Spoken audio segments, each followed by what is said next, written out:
Hello, Shelby. Hi, friends. Hello, everybody. SEC bias coming at you. 30 minutes Shelby, early. 30 minutes early today. It's the end of the year. Shelby is in the hardest working industry in America. We were just talking about all the fun that she gets to have as a poor, mistreated teacher. Hashtag pay the teachers. Please. Yes, let's get that trending. We'll use all of our clout. We'll use both of our clout. Because I have so much fun. Hey, I have Yes, yes. 100 followers on Twitter. I have clout. You have how many? 1,700. Oh my God, that's whoa. Yeah, you got some clout. Okay, okay. I used to have a Twitter. My Twitter still exists, and it's literally like I think the last picture was like an ultrasound of my daughter or something from like 2015 or 2016. And then Twitter just, yeah. And now it's like I feel like if I were to rejoin Twitter, it would be like somebody who was able to patiently and slowly walk out of a burning building and then 45 minutes later decides to walk back in to see how it goes. I feel like that's what it would be like if I tried to rejoin Twitter right now. Yep, Um, probably. all right, so um, you know the Aggies are sitting at 5-7, sitting at home. Gators are sitting at 6-6. We're going to the Las Vegas Bowl. I don't think either one of those things. In your rivalry week game. Oh, that's right. At least we didn't duck our rival. What rival? What, Texas? That's cute. I mean, at least one of us kept our out of conference rival on the schedule.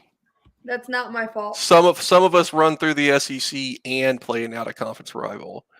And see, this is what happens. Now you're making me agree with Georgia fans, and that's just because you had to throw that little jab at me. Florida should have won that game. The worst officiated game that I have seen all season. Um, Blatant face mask. Jordan Travis fumbled through the end zone. It was, and Florida got calls. I mean, I'm not going to sit here and pretend like we didn't get beneficial calls. It really was just poorly officiated all around. Um, but to show you the true depths that FSU has fallen to, they rushed the field after beating a 6-5 unranked Florida team. I saw that. Also because A&M rushed the field after beating LSU, but I don't blame them. But LSU was what, top 10? You guys destroyed their CFP. Yeah, top 5. I mean, you guys knocked them out of the CFP contention. That was You fun. It's fun. maybe this is my. You don't get happiness. Yeah, exactly. That's fair. I totally get that. This is my old man yells at cloud thing. I think rushing the field is dumb. I had friends try and tell me that this was a tradition of FSU. And then, of course, when they were reminded that FSU had not rushed the field since like 1997 when they beat Florida, and this includes, some top 5 matchups between, number 1, number 2, number 3, Florida and Florida State. Then they realized, oh, it's actually not a tradition. We're just stupid. But if they were smart, they wouldn't be FSU fans. What can you do? But yeah, I mean, look, rough year for us, rough year for you guys. I think we're both going to bounce back. Personally, I think that as long as you guys are hemorrhaging a little bit. A lot of departures, but so far, I was hoping for a moose sighting. Yeah, you Maybe can't go anywhere. get something stewing. But Wow. Took me a second, but wow. yeah, I'm a wordsmith, if you will. But I think as long as you guys are able to keep, obviously, Wigman, Stewart, both Stewart, Shamar, and Evan, both Shamars. What the Shamars?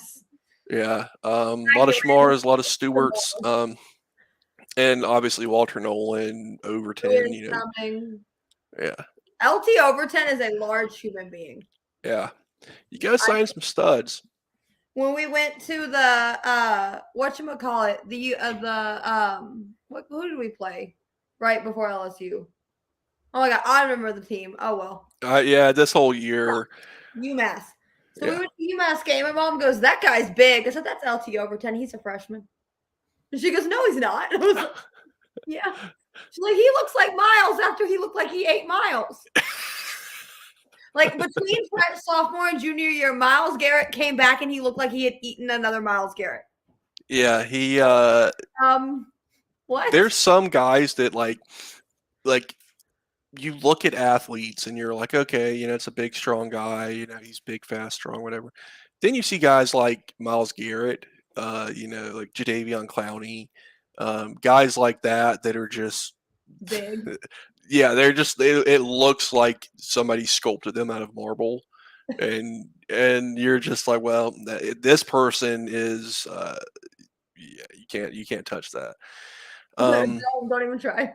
Yeah. I mean, marble. That's all I can say. It's like 265, 270, and just like 3% body fat. Like that shouldn't really exist. But hey, That's every time I think about Miles Garrett, I think about the Tennessee argument that their defensive end, whoever I don't remember the kid's name anymore, was better than Miles Garrett, even though Miles Garrett went number 1 overall, and now Miles Garrett is making all the money, and I don't even remember the other kid's name.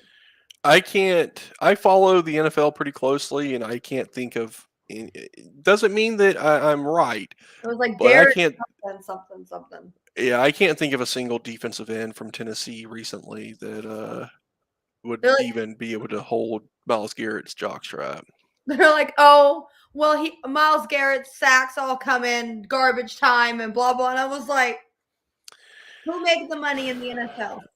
I mean, at least you have that nice memory of Miles Garrett, though. You know what I think of when I think of Miles Garrett? What?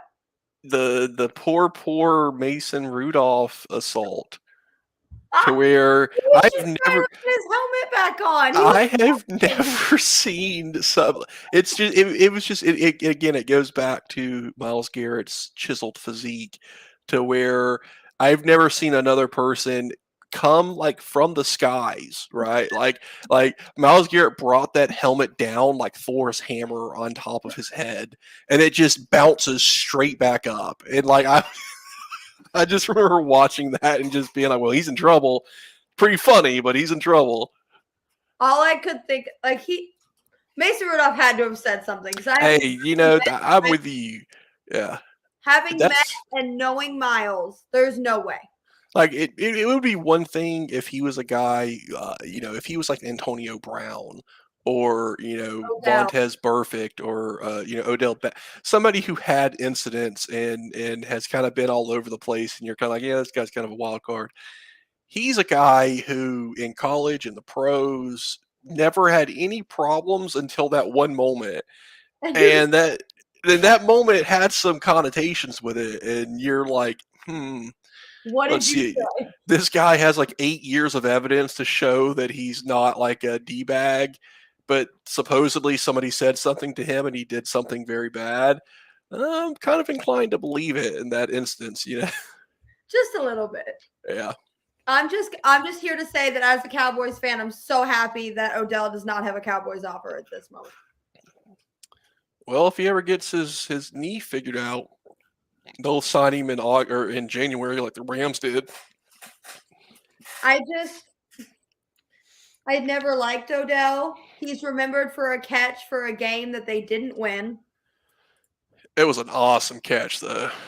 Oh yeah, it was, and I'm not gonna take that away from him. But like, I sit here and I'm like, but you did, but you didn't win. Like that'll be the highlight they play of that whole game, and I'm like, you didn't win. Yeah. You didn't do the thing. But I mean, in true Odell fashion, he looked cool doing it. It's true. That's LSU fashion. Yeah, that is LSU fashion. So besides Texas, is LSU your next most hated team? My next most hated team, obviously, is South Carolina. No, just kidding. Oh, I keep forgetting about that deep rivalry. You know what? Okay. With the Gamecocks. So Chris, I will give Chris this from our last show. He had me feeling the Shane train. What I've seen since this Clemson game, uh, man, South Carolina fans have a short memory because I recall a certain team, and you know, I was trying to be nice to Chris because he seemed very nice and he was on cloud He is nine very after just blasting Tennessee. And personally, I was a fan. I'm always a fan of seeing that. You know, I usually get to see it more often than I got to see it this year. But you know, it's not every so often. Um, but they all seem to forget the beatdown in the swamp that they received the week before they destroyed Tennessee. Maybe that And them and they woke up. I mean, possibly. I tend to, you know, it'd be one thing if it was like game 5 and that happened, and then they reel off, you know, 6 out of 7 or something. Um, I, you know, the reaction I saw after that game of most of the Gamecocks wanting to fire their offensive coordinator and questioning Shane Beamer and all that stuff, to not just this was a really big win for our program, but Shane Beamer might be the second best coach in the SEC East. All hail. Shane Beamer. Yeah, like that turnaround that they did to, we looked awful all game long and got dominated in every facet, to actually he's the second coming of Frank Beamer and we're back. I've never seen that kind of whiplash, and I mean, you know, I talk to Tennessee fans daily, and if there's ever been a fan base who can do a 180, it's Tennessee. It's true. That's true. Speaking of which, I got to pay Matt his $20. Is it 20 or 25 I'll give him 25 for interest. for interest? He's got to send me his Cash App. If you're listening to this, Matt, send me your Cash App. I'm a man of my word. Take it. If he doesn't want it, I'll take it. I broke a nail yesterday. I'll take it. Well, ask him. Ask him if he wants to support local teachers. Hey, we're gonna start that way. Yeah, that's. I mean, that's how I feel when I'm at like the dollar store or at Chick-fil-A or at Walmart or something, and I'm like spending money on crap that I don't really need, and then I get to the checkout and it's like, would you like to give? You saved $17 today. Just $2 will save the children at St. Jude's. And I'm just like, man, really? Like, come on. Obviously, yeah. Like, I shouldn't be eating out. I should not be ordering this Domino's pizza. Oh my God, Domino's is the worst. Hungry Howie's is the worst to me. Oh, You I even haven't have Hungry Howie's in forever. They don't have it in dude, Dallas, only in College Station. they have so they just opened up a Domino's. It closed down after the hurricane, and they just opened it back up like a month ago. And so we have. Should we even give these companies unpaid advertisement? I don't even. You know, we need to. Places. Yeah. So we have some pizza places around us. I'm gonna fight for our sponsorship here, Shelby. Hungry Howie's, if you want to sponsor us, reach out. Domino's, I like you. Shelby's already besmirched you. God, my camera. Yeah, Shelby's already besmirched you, but I am a Domino's fan. I'm also a Domino's fan. They're just really good at, making you feel bad about not donating to people. That is true. Yeah, yeah. All proceeds from this stream are going to St. Jude's. The proceeds we don't have. Yes, exactly. Sorry, St. Jude. Sorry, St. Jude's. I'm sorry. You guys deserve it. I wish I could, but we don't make any money off of this. You don't make any money off of anything. I'm pretty sure we pay money for this.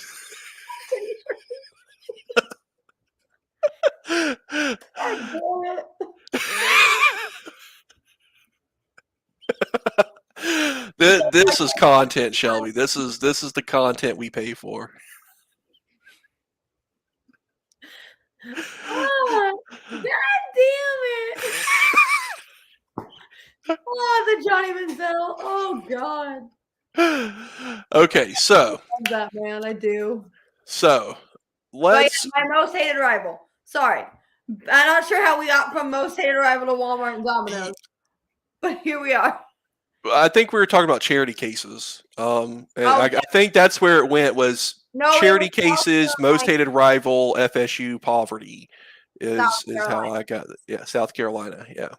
Yeah. My most hated rival is Arkansas. I hate Arkansas more than I hate LSU. Interesting. I hate, and that's because the last couple times we played them, we've had players get injured, and they're like, "Oh, you're faking it," blah blah blah, and like Ananias, and I was like, he's over there crying in his dad's arms, so I'm gonna fight you now. I will fight for Ananias Smith, who may come back. Please, please, please, please, please. See, Florida has so many rivalries that it's hard. Like, I mean, FSU and Georgia are just so like iconic for our rivalries that then you have like Tennessee and then LSU. Like, all of those are just very active, very heated, very hated rivalries. Um, but in that next tier for me would probably be Kentucky for the same reason that maybe it's complicated. Florida, they hate us because they ain't us, is what I always say. So we have like 8 teams that just genuinely hate Florida. Meanwhile, I really only hate FSU, and I'm learning to hate Georgia. But Kentucky, like you were saying, I feel like Kentucky goes out of their way to injure people. And I know that you guys don't play them every year, and I know that's a very tough. I mean, number one, I can show you the video of Cash Daniels trying to break Kyle Trask's ankle to the point to where he got suspended and had to publicly apologize for it. So it's not completely unfounded what I'm saying, but Kentucky knocked Tim Tebow out back in the late 2000s, and he got concussed playing Kentucky. Kentucky broke Felipe Franks' ankle, and that led to Kyle Trask coming in. But then they tried to break Kyle Trask's ankle too, and then in the 2020 season they messed up Kyle Trask's knee, and we thought everybody in Gator Nation just had a PTSD of like, oh my god, here we go again. And thankfully, he came back out at halftime. That was one of the crazy. Like, it looked like he genuinely blew his knee out, and he went to the locker room, and everybody was just like, "Wow, here we go again. We just can't catch a break." And then he comes back out at halftime, just fine. It's And we're like, fine. yeah, everybody's like, thank God for knee braces, I guess. Like, that's up there with Zach Calzada against Alabama, man. I don't know what they gave him in the injury tent, but shit. God. He came back out like, fuckers, we're winning this shit. Like, okay, all right. And then he threw that touchdown, and I was like, we're okay. We're rolling. We're going to do this. We're going to win this. My sister was supposed to be at that game, and she's still bitter about it. All right, so let's talk transfer portal because I'm completely ready to put this season behind us. Florida just got a big time commitment from a top 10 player in the 2024 class, DJ Lagway. That's right. He's from Willis. I don't know how close you are to Willis, but Willis, Texas. Ah, okay. Yeah. I don't know how, but I've heard of it. Yeah. So very excited about that. I know we have between us and you guys, so that's interesting. Yeah. Well, I think you guys kind of faded. It was like us and Clemson, and then USC kind of came in at the end. You guys kind of faded away toward, I don't know why or what, but most of the 3 teams I saw the most about were Florida, Clemson, and USC. But we can just transfer later. It's fine. Yeah, I mean, that's kind of the thing too. Is like, hey, just if he doesn't like it, he'll be in the portal in a couple of years. I did see though where Ruben Owens decommitted from Louisville, and you guys are the presumptive favorites. So number 1 running back in the country. You know what they say? If you can't complete passes, just hand it off to a running back, right? I mean, who needs to fix your passing offense, and who needs a guy that can develop your quarterback if you have a good running back? There is actually, I saw this on Facebook this morning. There is a team in California playing for their state title who has not completed a pass all season. Wow. They average 430 yards on the ground. We were talking about that. Line up with wideouts. Yeah. People know they're going to run, and they still win by 30. See, we had a very similar offense when I was in high school. The wing T, and we basically would just line up with like one wide receiver and then everybody else in the backfield or tight ends. And very simple, but we were not very successful. But yeah, I think Mikey was talking about a team in Georgia that had a similar thing. I think they had like 8 passes all year or something like that. But yeah, you can get away with that in high school. A little bit harder in college when the talent's a little bit more evenly matched and you can't just push people around. All I know is that Bobby Taylor and Donovan Green are out here tweeting that they have a surprise for Aggieland. And every time they say that, we get a commitment or two. So I'm like, who you got? Who you got, Bobby? We thought it was what's his face at first, and then he committed to Florida, and we're like, so it wasn't him. Who the fuck y'all got? They FSU got that recently to where they were told a surprise commitment was coming, and they got themselves all worked up that it was going to be Cedric Baxter from Orlando who's committed to Texas, and that one hurts a little bit. He was a guy I really wanted us to sign, but got the oil money. What can you do? You guys don't mess with Texas, right? You guys do it bigger out there. True. But yeah, what can you do? We'll just take your quarterbacks. You can have our running backs, and we'll call it even. Apparently. But they thought they were flipping him, and FSU fans were just worked up into a lather. And then it ended up being Brock Glenn, who is like a 3-star quarterback from Tennessee, and it was just like the Austin Powers gif where he's just like, well, shit. It was like after having Dan Mullen as my head coach for the past 4 years, I let myself get excited for Cormani McLean, and I'm still learning to love again. That one broke me a little bit. Season, so The age of NIL, congratulations to Texas A&M for getting in and seizing the opportunity to be the first team to really just go all in on it and get the best class of all time, because Miami is trying to do what you guys did, but poorly. Like if you look at yes and no. Miami, as a Florida fan, I've watched this happen for years, to where Miami will get talented guys, and then you look 2 or 3 years down the road, and you're like, whatever happened to that guy? And then you realize that he got caught in a strip club, or he has like, yeah, like one guy, he's in the portal. It's fine. He has like 11 kids already, and he's like 22, 21. Nick Cannon. Yeah, exactly. It's like Nick Cannon, but he started earlier, I guess. I don't know, but yeah, that's Miami's general strategy, is basically just overpay for a few really good players and then just fill out the rest with kind of garbage. Unlike Texas A&M, who just went all in on everybody and knocked it out of the park. But that I'm defense, though, yeah, yep, gonna be good. yeah. Hopefully, you guys can score more than 14 points. Apparently, Jimbo is ready to give up the reins, but we shall see. I'll believe it when I see Y'all it. better go out and get Garrett Riley. That's what I'm hoping. I have a feeling if the announcement hasn't been made yet, and it's not Phil Longo because he just signed it wherever, whatchamacallit, Wisconsin. Yeah, Wisconsin. And everybody thought it was going to be him. I was like, I don't think so. I think we're going to swing for the fences and get Garrett Riley. I really do.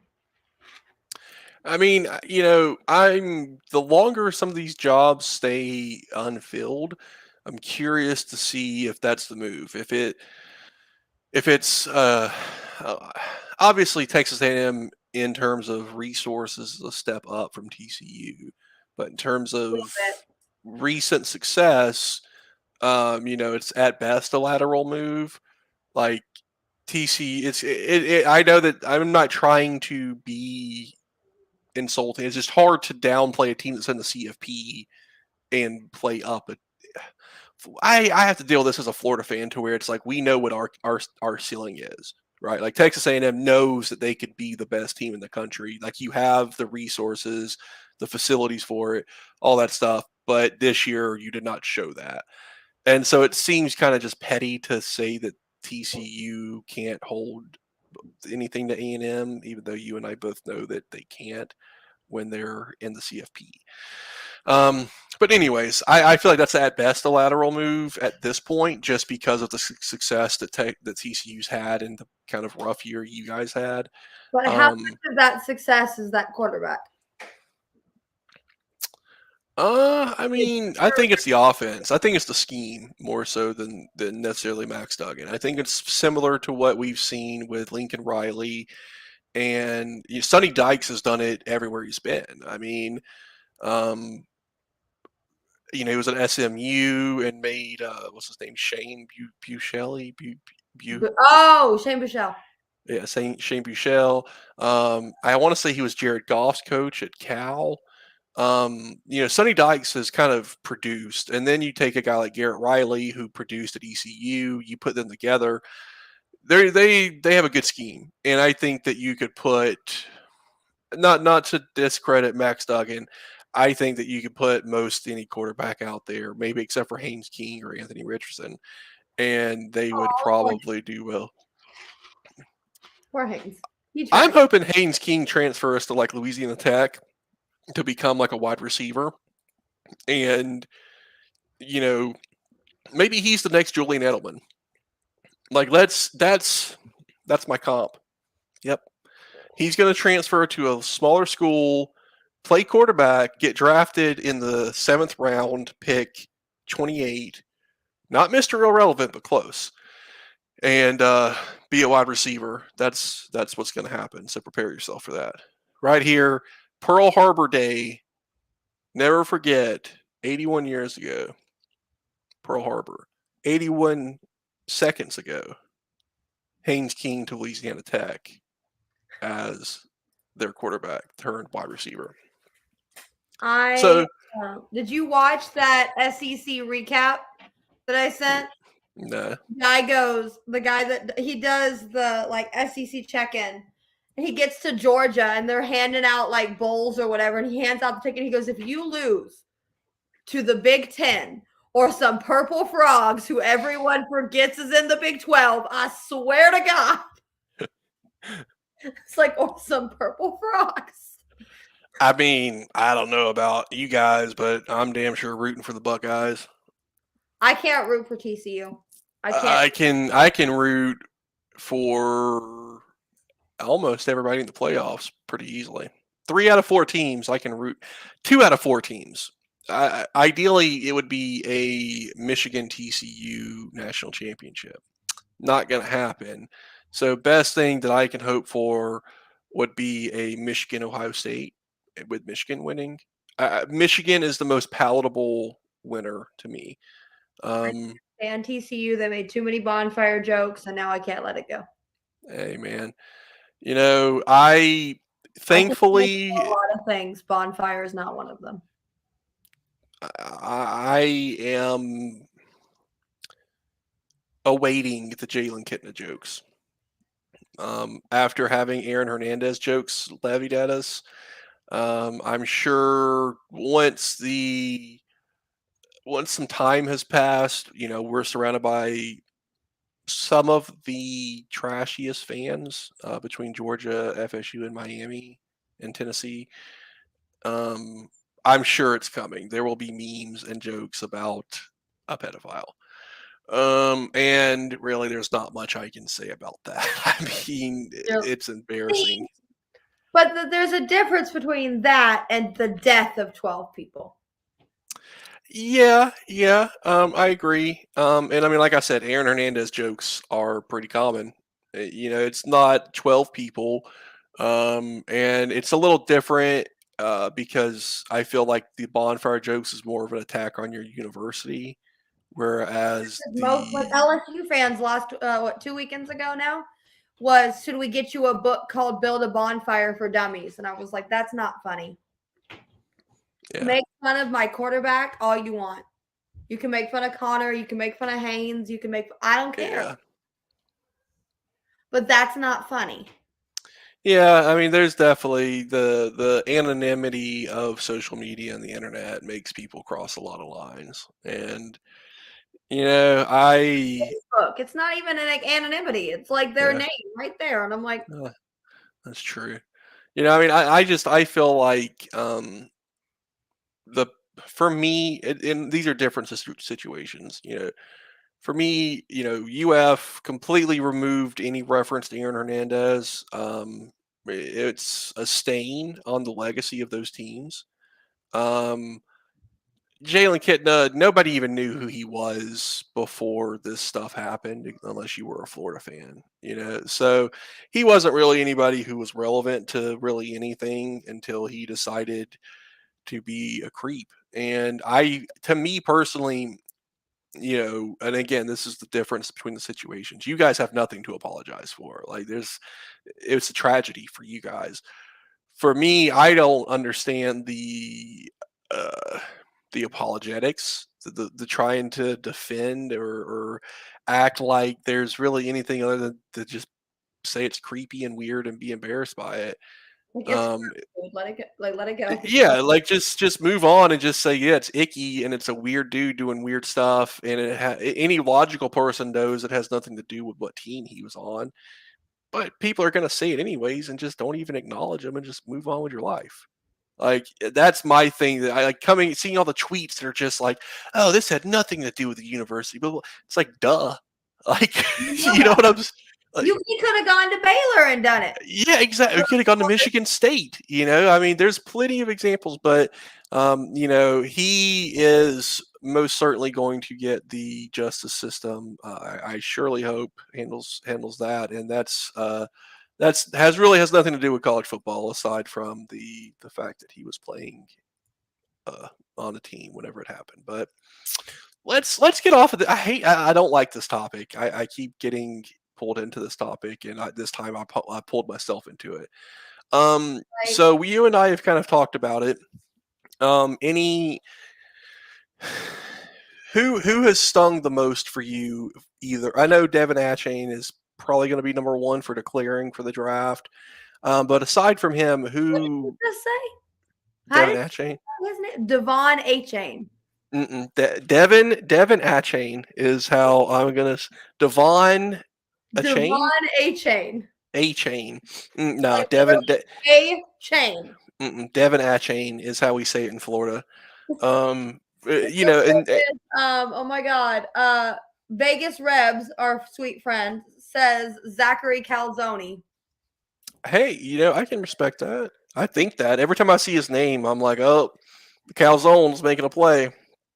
He is now transferring from Auburn, so he's playing in Nick Starkel musical universities. Starkle's ass, my dude. So is Tate Martell. Yeah, it's funny to go.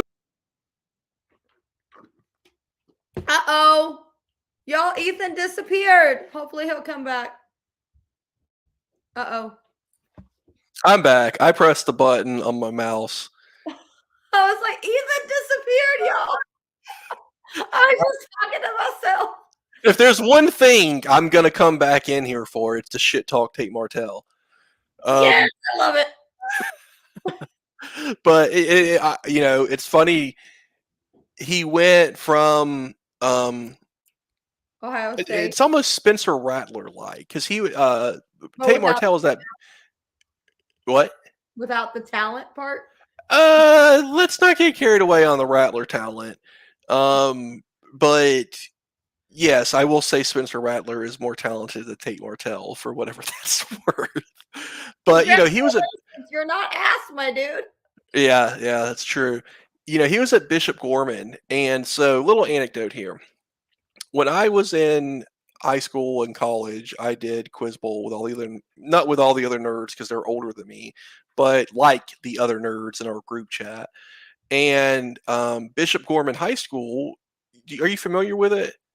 A little bit. It's a really fancy schmancy private school in Las Vegas that has a great basketball team. It's kind of like it's more of an actual high school than IMG, but it's similar to where they attract a lot of really good players and then they pay their tuition. So there's a lot of big time recruits to come out of there. And Tate Martell was one of them. And when I was playing Quiz Bowl in college, their high school team would just smoke people. And that was my first introduction to Bishop Gorman was as a nerdy school. And then when I started following football, like they were like a brand new school. And then they started recruiting all these players to come play for them.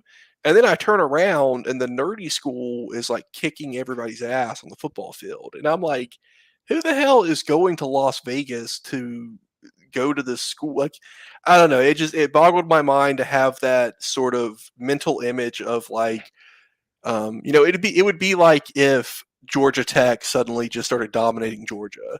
Like the nerds take over, and then all you Hey, think, yeah, it's like the Revenge of the Nerds, you know.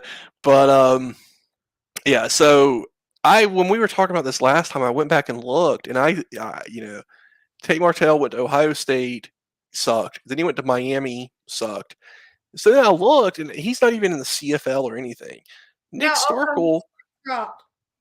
Nick Starkel's in the NFL. Yeah. And so the Kyle ultimate. Allen, fun fact. So, hey, I have Kyle Allen on my fantasy team, unfortunately. Why did you do that? So I have Russell Wilson and Lamar Jackson as my two quarterbacks. Oh, yikes. Yeah. Yeah. So Lamar Jackson's been carrying me. Russell Wilson last year, I won the championship last year. This year, Russell Wilson has not been cooking, and he has really let me down. So I have really, I needed another quarterback, and so I picked him up, and he's just been riding my bench, but he's a starter. I mean, what having a starting quarterback in my fantasy league is pretty tough to come by because it's like a dynasty league, so everybody just hoards quarterbacks. But yeah, I am praying that I do not have to start him at all this year. I tried to get Brock Purdy, and I didn't have enough budget, and somebody spent like $700 of their $1,000 budget on Brock Purdy, and I only had like 300 left. So, If what you can want you do? mailed for Christmas, call Kyle Allen. Yeah, yeah. I think what's funny though is he actually outscored both Russell Wilson and Lamar Jackson this past week. See, this is what makes me laugh. If somebody tweeted that if you want anything airmailed for Christmas, call Kyle Allen. I was like, well, at least nothing's changed. I'm waiting for the Falcons to do like an end around flea flicker thing with Felipe Franks and just have him send it into outer space like he used to do. Yeah, I'm going to be honest. If we could combine Kyle Trask with the arm strength of either Felipe Franks or Anthony Richardson, we may have had the best quarterback of all time. Instead, Kyle Trask had like a very mid arm, but he was like super accurate. And then Felipe and AR were just fucking adventures. And somehow Felipe Franks is a tight end in the NFL, but AR is going to be a first round pick. So I don't get it. AR is going to be a first round pick. Okay. I know. Hey, I am not the one who is making that decision. I have said it before. So is your friend Devon A-Chain. I mean, I believe it. Great. You mean Devin A-Chain? I couldn't even remember how you pronounce it. I was like, I can't even say it that way. God. I never know, honestly. Some people like they'll spell their name that way, and it's Devin. Sometimes it's Devon. I don't know. I just go with the. You know who I can't pronounce is that friend that you want to steal from us that's in the transfer portal. Tanisi Adelier. It's Tunmise. Is it? I think it's Tunmise, but I'm not positive, so don't quote me on that. He's been here for what, 2 years? Couldn't tell you how to say his name. I'm fairly certain it's Tunmise. but I So could look be wrong. on the roster. Texas A&M football rooster. Oh, there's Max Johnson and all his cuteness. He is a cutie. I want to pinch his little cheeks sometimes. So, okay.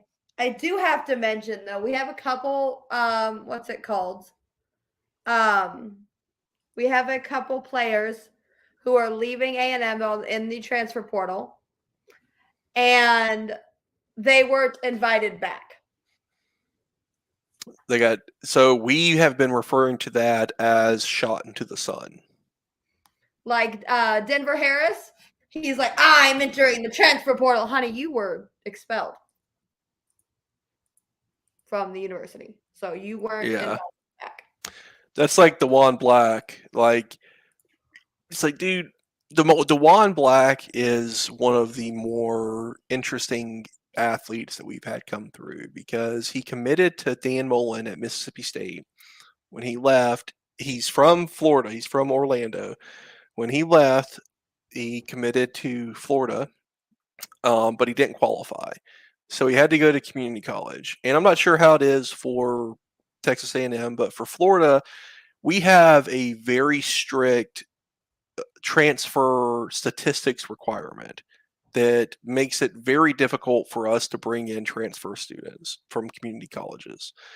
And so when he went community college, everybody's like, well, there goes Dewan. What are you going to do? And I mean, I were following along with this kid, and he played like on their basketball team, their football team. I was just rooting for this kid. And when I saw like he was like, I got to finish up statistics and I'm in, and everybody's just like, damn, is he actually going to make it back in?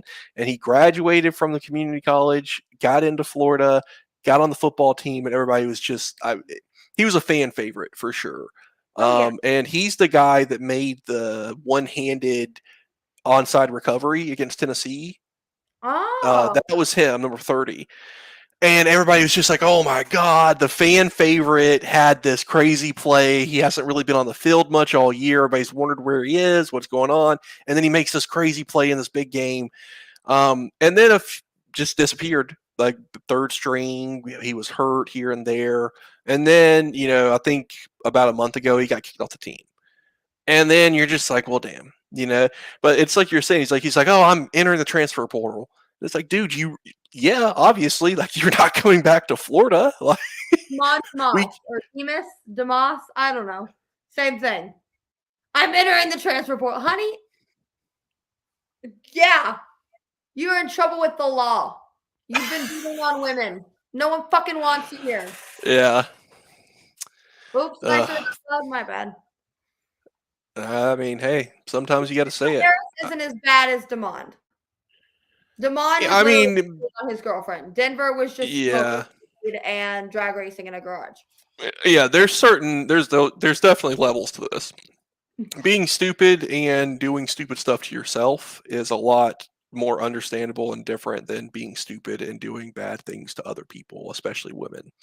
So yeah, there's definitely levels to this. Also, it's like his name is not pronounced on the website, so I tried. Yeah, I googled. It was like a how to pronounce website, and the most highly approved is Tumiche. We were both wrong. I don't know. I'm throwing the N in there. I think Tumiche. I know Adelie, something like that. Something like that, yeah. He's a redshirt freshman. So like he played a little bit this year. He didn't play in 2021. So yeah, losing him hurts depth, but it sucks because he was probably going to be a starter next year. But like again, we're losing more depth than we are starters. Yeah, and I mean, I think that's one thing, like for us as well, we haven't really lost any starters to the portal.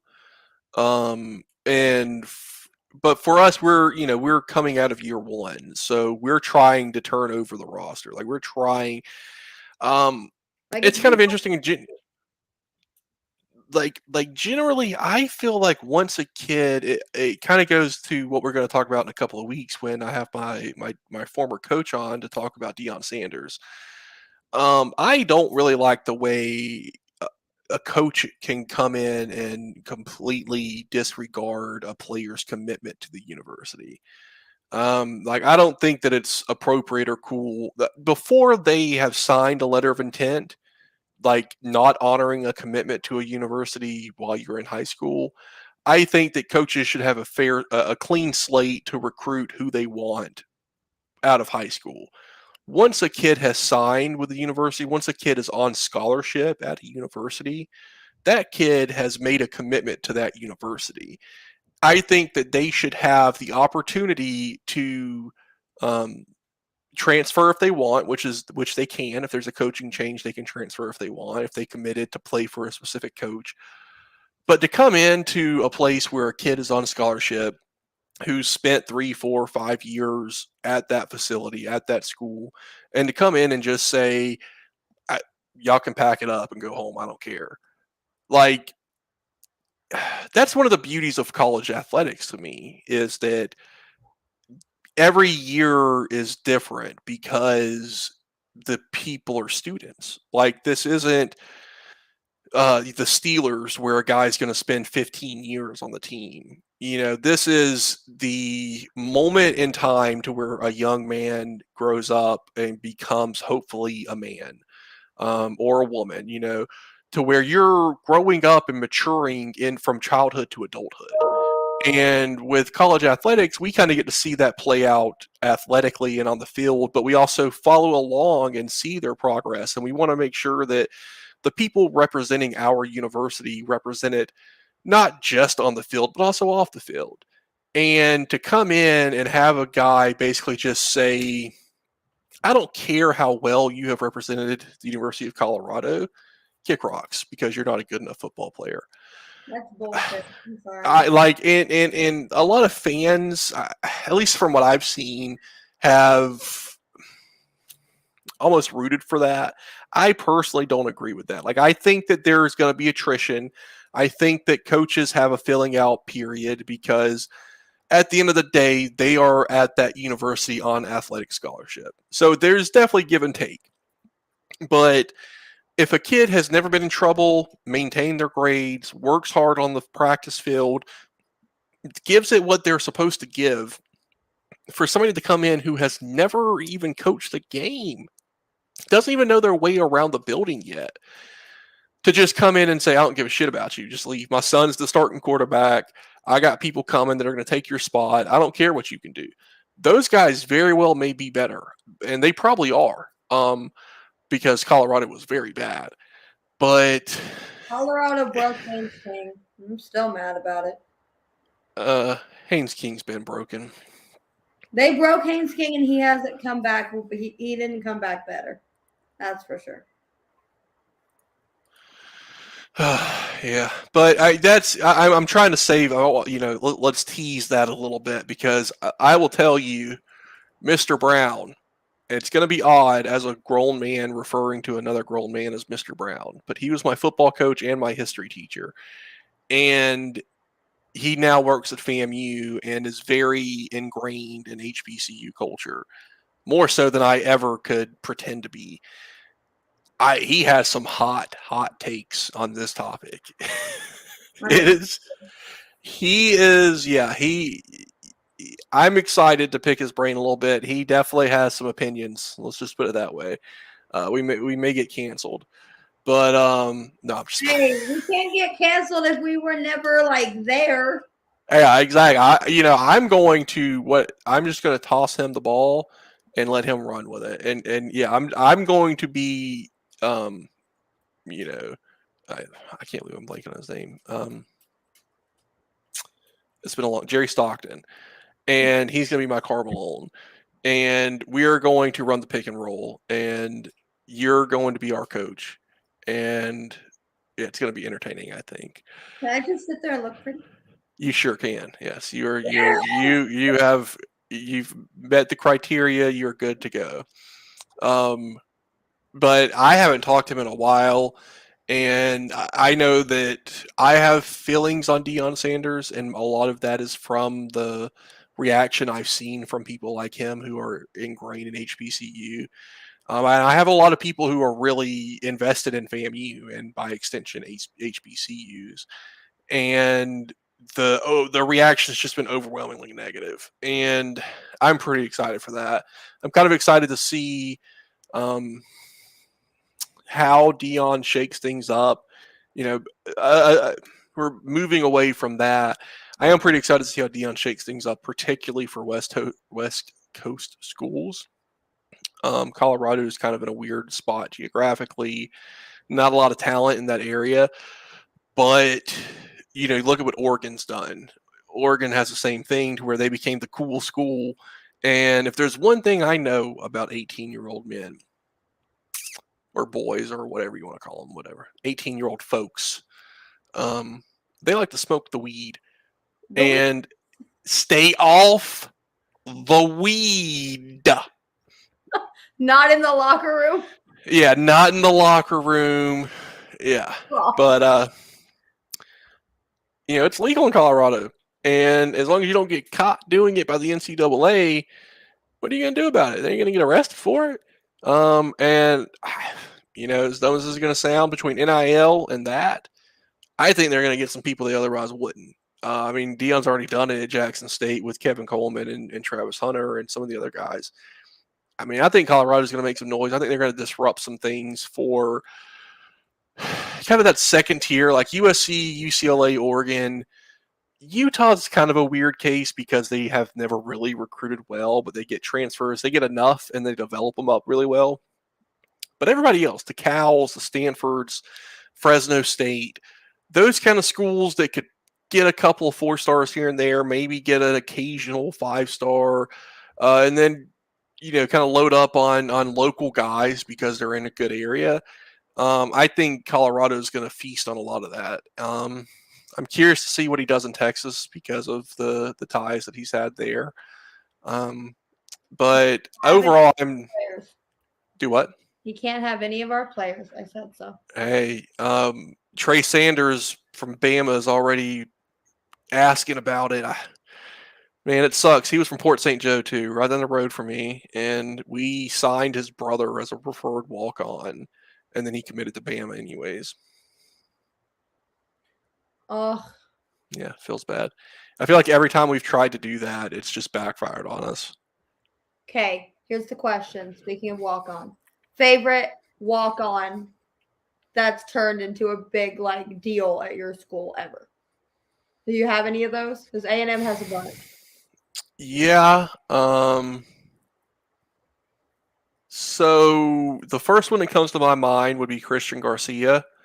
I don't know if he necessarily would count as turning into a big deal, but he got a lot of attention because he uh, stopped a encounter behind a bar and beat the guy up, and it made like national news and stuff. Um, I'd have to do some thinking on that. Generally, it's pretty. Who you got? You go. You go first. I don't have any good names off the top of my head. Colin Gillespie, Gilly, and Connor McQueen. Neither of which do. Well, Connor McQueen is now a coach at UCLA, I believe, unless he's moved. It's possible he's moved. But he was fourth string quarterback, and he was not even number 12, I don't believe. But we loved Connor McQueen. I'm pretty sure Chris Deering was a walk-on turned all SEC player for us. But we will have a page written in that book soon because Kyle Engel will be our starting quarterback for the Las Vegas Bowl. And I think that he has a chance to really go down in Gator history as a quarterback. He is the graduate assistant working with quarterbacks at USC. Connor McQueen is. Nice. He spent the last 2 years working at Oklahoma as an offensive analyst. and then he moved to with Lincoln Riley to USC. Gotcha. So, but he was our ginger-headed baby child. Yeah, Chris Doring was a walk-on turned multiple-time All SEC player and draft pick Oh, for see, us. neither of these guys were anything special that way. I'm talking Yeah. about a big deal, like in the Like a culture. fan, yeah. So Chris Doring would still fit that, but Christian Garcia is definitely a fan favorite. The Townsend brothers, Yep. they were both walk-ons who, and again, maybe I'm conflating success on the field with uh, um, basketball this year. Ryan Klatsky is a guy who is a walk-on basketball player that anytime we've been up by like 20 points this year, which I think we're playing number 5 UConn right now. I need to check that score. But anytime we've been up by like 20 points, the fans start chanting for him because he's Yep. like a 5'9" white dude who every time he touches the ball, like the last time when we played Stetson, or not Stetson, but FAMU, we were up by like 45 points on them, and the Rowdy Reptiles were just chanting, "We want Klatsky," and the commentators started getting into it. Like he would, like at one point in time, they passed him the ball, and you could see the commentators being like, "Oh, he's gonna shoot it."